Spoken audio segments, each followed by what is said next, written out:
I'm Janice Black. I'm a volunteer with Boise Basin Quilt Schoolhouse this year. I just wanted to do this Zoom presentation for you today since there's no October schoolhouse class. So I wanted to share with you this technique called Broderie Perse that I only fairly recently learned about. My friend Barbara Derby, some of you might know her, first told me about this technique, and I've really had some fun with it. This current project that I have going back here, I wanted to tell you a little bit about this technique. Let me see. I'm not so familiar with Zoom as I am with Google Meet, so let's see if this works. I'm going to try to share my screen here and then present for you.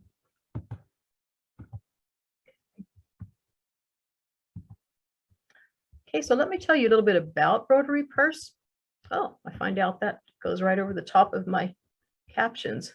Good to know. Broderie Perse is French for Persian embroidery, and it was really popular in Europe in the 17th century, probably coming into Europe from India, they think.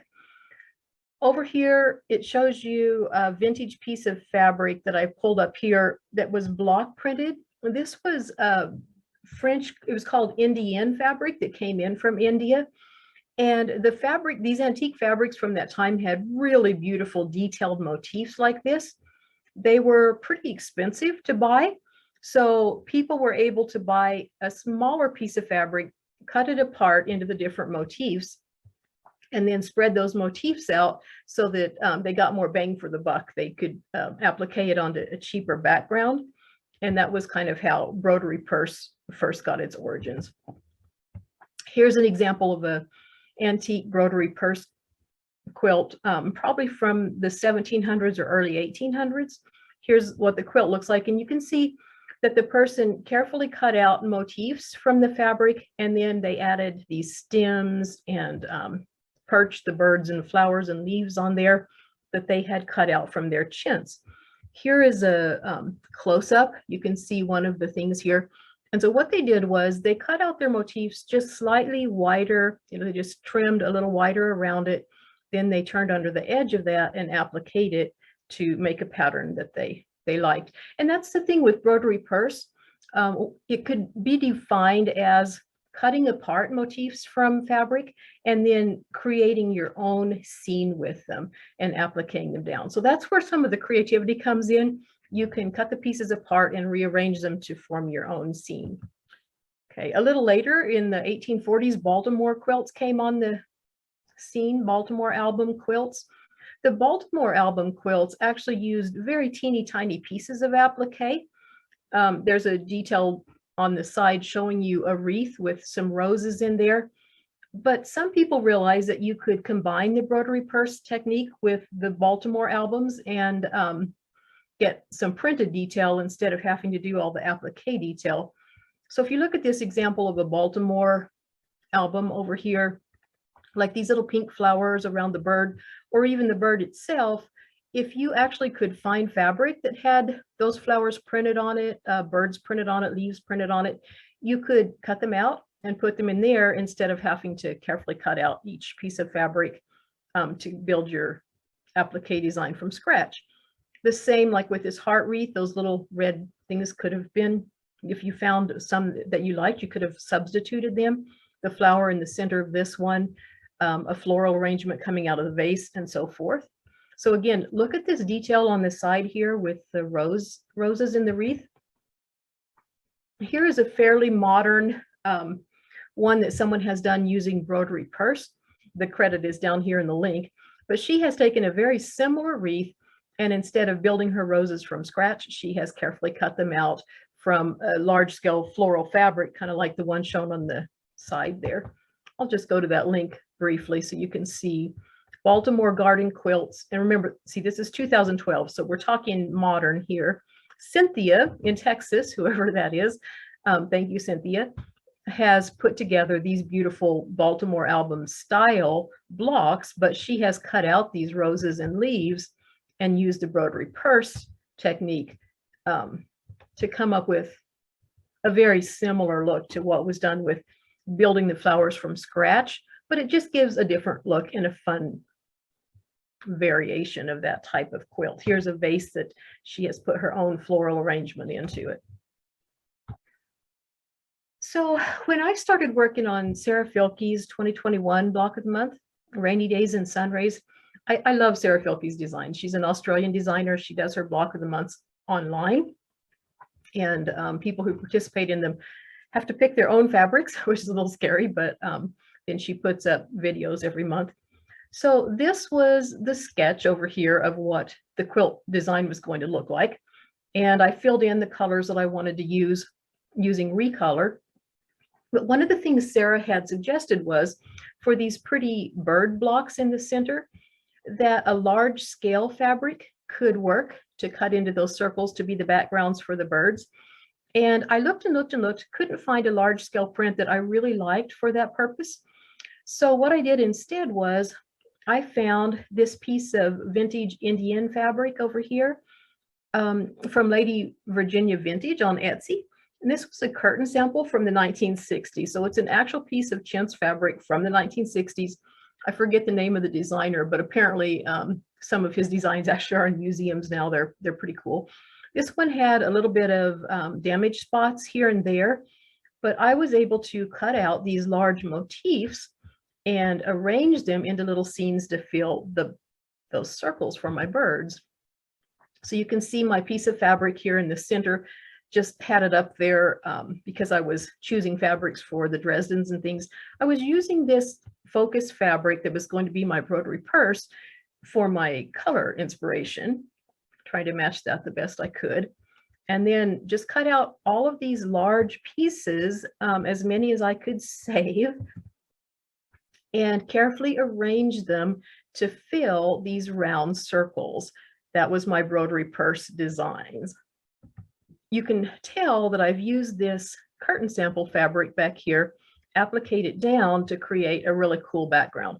And it looks like just all one piece that I've carefully cut out, but in reality, there are several smaller pieces here. I don't think you can probably see that.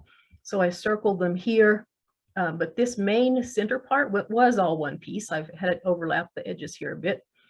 But then I also added this little spray of flowers. You can see it ends a little awkwardly right here because of that. This leaf was added separately. This little flower was tacked on there. And after I did this, I looked more carefully and realized these two little extensions over here also were added. They were tucked under this motif. So I was able to arrange those to create my own scene to get it just how I wanted. And this way I was able to have enough to fill in for all 5 of my bird blocks with scenes that I had created myself, but they're very unified because they're all motifs from that particular piece of fabric. Okay, a few years ago when I was volunteering with Boise Basin Quilt Guild Block of the Month, we did a very simplified form of Broderie Perse to make these Christmas snow globes. And because this was something that different people did the different blocks, they used whatever kind of needle of applique they want.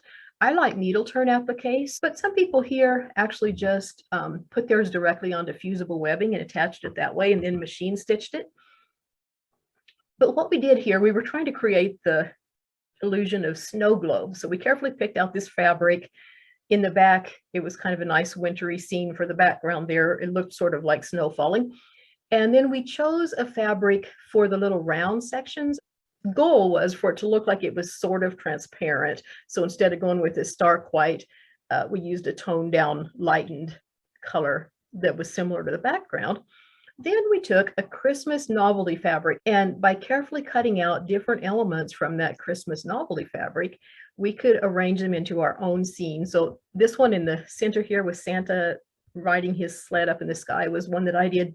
In the fabric, Santa was on a roof, but I carefully cut him out, put him in the sky, and I added this white hills down here, embroidered some little trees and a house so that I created my own scene using that little motif from the fabric. Petra out over here cut out a different scene. Barbara cut out a different scene. And then by appliquing these onto this translucent looking background, we created our snow globes. I'm going to show you a closer up. This is Petra's Petra used couching here. She used a gold colored cord and clear nylon thread to stitch it down, a zigzag stitch.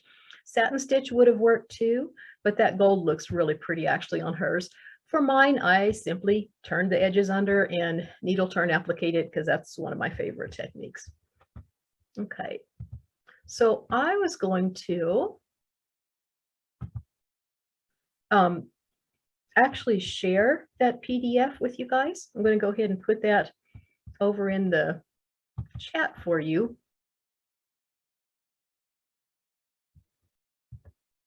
Okay, so here is this pattern, and it was intended for a block of the month, which in our case meant that each person was doing a separate block, but it would be super fun to do on your own too.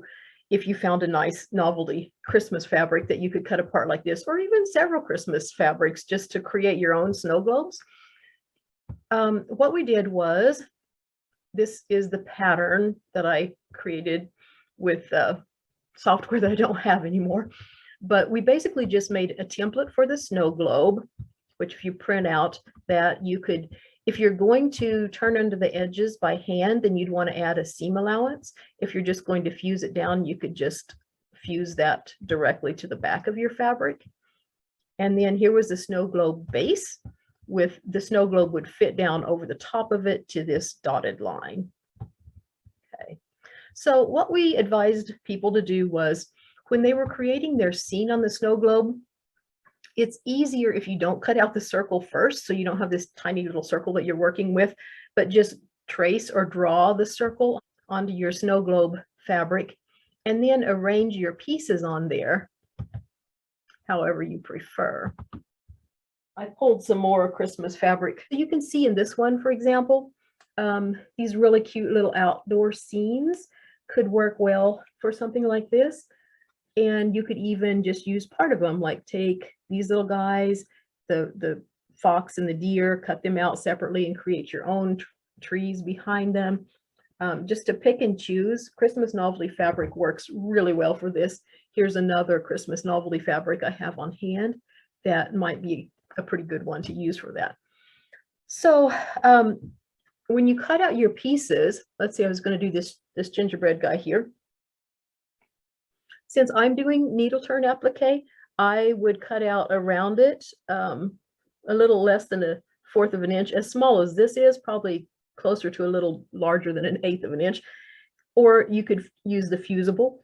Anyway, when you have your pieces all cut out, then arrange them on the little snow globe to create your scene, however you want it to be.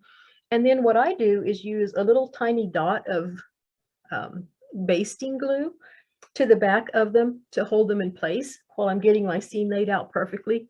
Some people like to use pins for applique, but glue is just so fast and easy. If you do use glue though, just be sure you don't go too close to the edge, because you don't have to stitch through the glue and you need room to turn your edges under. So just put dots right in the center to hold it in place. When you have your scene all arranged, stitch it down and then cut out your circle to create your snow globe. So that's kind of a fun free pattern, but there are so many other ways that you could use it too. And if you're looking for novelty fabrics, a lot of them would work well. This one would be a super fun one to just cut out these little fish and sea creatures and applique them onto a quilt that maybe was a pieced quilt even. Little butterflies from this could be cut out and appliqued. There's so many different ways that you could be creative with a Broderie purse. If you wanted to go more traditional, these kind of fabrics are still around. This is one from Minnick & Simpson. The paisley, the little flowers could be cut out and arranged to create a border. I saw one quilt online that was actually a log cabin quilt, but someone had used Broderie Perse to add flower accents in the corners and to create a border around it, maybe a little medallion in the center, and the whole rest of the quilt was pieced, but those little accents really added to it. So anyway, that's a brief introduction to Broderie Perse, and if you think you might like to try it, keep an eye out for some nice fabric that would work well for it. Large scale florals, novelty fabric that has several different scenes on it that could easily be cut apart.